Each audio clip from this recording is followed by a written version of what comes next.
Alors, Van Dorn, actuel pilote Formule E chez Mercedes, pense qu'il est peu probable qu'il revienne en F1. Ouais, je suis d'accord avec ça, hein.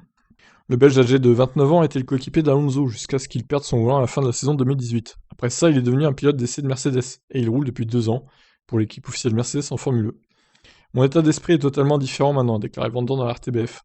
Interrogé sur la F1, s'il y a une opportunité, évidemment, je la saisirai, mais seulement pour faire des choses en bonnes conditions. Je reste réaliste sur le fait que je ne recevrai probablement jamais une nouvelle opportunité, et honnêtement, ce n'est pas un problème pour moi.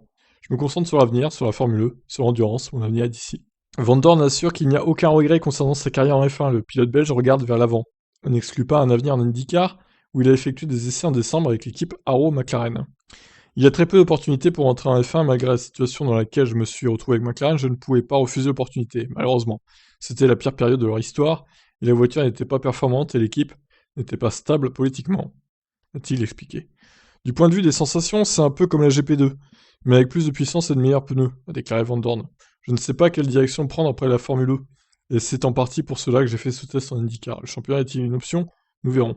Alors ouais, suite au départ de Mercedes fin 2022, il est pas sûr de rester en Formule E non plus. Du coup, Van Dorn, quel avenir pour lui en tant que pilote? Ça, on verra. En tout cas, c'est pour un F1 qui reviendra. Bon, je vous laisse réagir. Ciao.